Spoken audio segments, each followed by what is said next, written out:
Hello everyone. Welcome to a new video. In today's video I will be discussing what is Outerversal, because people still struggle to understand it. And secondly, is Dragon Ball Universe Outerversal or not? Before we dive into what Outerversal really means, we first need to understand the spatial constructs, also known as dimensional hierarchy. Let's start simple. A square exists in two dimensions, it has length and width. Now take a cube, it's 3D, meaning it adds height to the equation. But we don't stop there. Beyond 3D is 4D, which introduces a dimension beyond length, width, and height, something we can't physically see, but we can understand mathematically. And just like that, dimensions stack into a hierarchy, each one transcending the one before it. What I just explained was purely about spatial construct, dimensions like 3D, or 4D in mathematical terms. But when we talk about the physical construct of a universe, or a realm, things change. Space doesn't exist without time. So when we take a realm with 3D space, it's not just length, width, and height, it also includes the dimension of time, making it 4D in total. This is what we call spacetime. In the same way, if a universe has a spatial construct of 4 dimensions, it would naturally come with one time dimension, making it a 5D universe.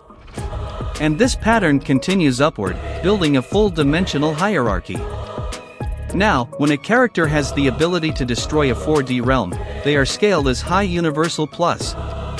But it doesn't stop there. A character who can destroy a finite number of 4D realms is considered low multiversal, while one who can destroy an infinite amount of them takes the title of multiversal plus. This is something most of us are probably already familiar with. But here's an important point to remember: destroying spacetime doesn't put you beyond limits of time itself. When a character goes beyond 4D spacetime, they are still bound by 5D spacetime. So, destroying spacetime doesn't make you free of time itself, it just means you're now operating within a higher dimension. Transcending spacetime and transcending concepts of time are two very different things. Now, we move beyond 4D and enter the realm of 5D. A character capable of destroying 5D spacetime is considered low complex multiversal. A character capable of destroying 6D to 9D spacetime is called complex multiversal. If they can destroy 10D to 11D spacetime, they are considered high complex multiversal. Moving beyond 11D, but still within a finite number of dimensions, we enter the realm of hyperversal. Finally, when you reach an infinite number of dimensions, that's when you hit high hyperversal. Now, let's dive into the main topic, Outerversal.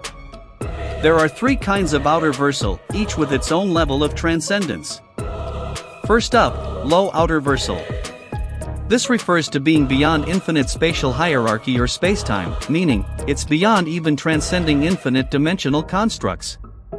Next, we have Outerversal. To be Outerversal means you are beyond the literal concepts of space and time itself. And finally, high Outerversal. This means you are beyond even what we define as Outerversal, existing beyond the limits of what we can comprehend as Outerversal itself. So, how does the Dragon Ball universe scale to Outerversal? As we said, Outerversal means to defy the very concept of space and time. But what do we mean by the concept of space and time?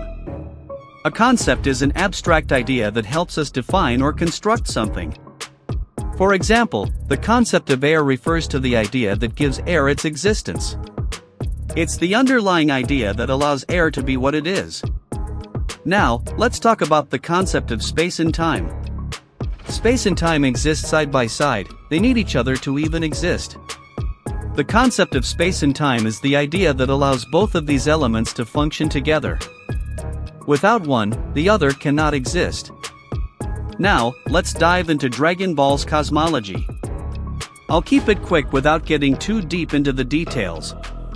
The living world is considered 4D, while the guidebook confirms that the other world is dimensionally higher than the living world, making it 5D. Now, we know the other world is 5D, but here's an interesting twist. According to both the anime and manga, time doesn't exist in the other world.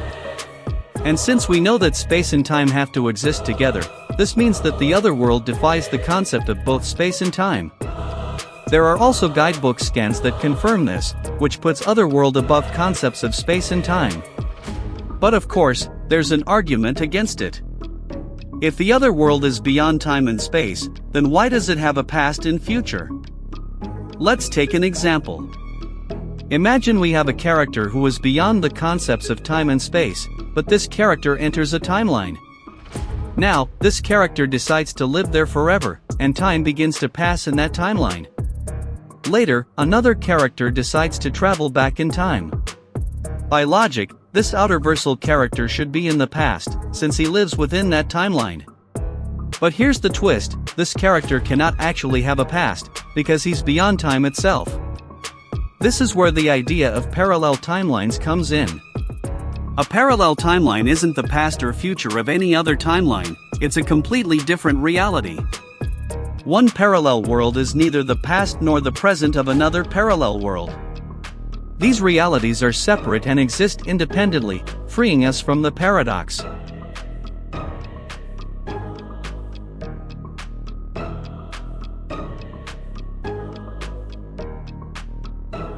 The same logic applies to Dragon Ball. The series follows the concept of parallel worlds.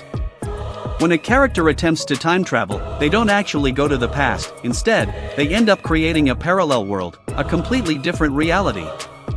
This is important because the other world exists within the timeline, but it itself can't have a past or future, since it defies time. Time travel is prohibited in Dragon Ball is because it causes the creation of new timelines, which messes everything up. However, time travel using the Room of Time isn't banned. Why? Because it only takes you to the past within the Earth or living world, it doesn't affect the other world, and it doesn't create parallel timelines. Clearly showing that parallel world only come to existence when Otherworld is involved in time travel. I hope this clears up any doubts you had about Outerversal and how it connects to Dragon Ball's cosmology. That's all for today. If you found this video helpful, don't forget to leave a like, share it with your homies, and subscribe for more deep dives like this.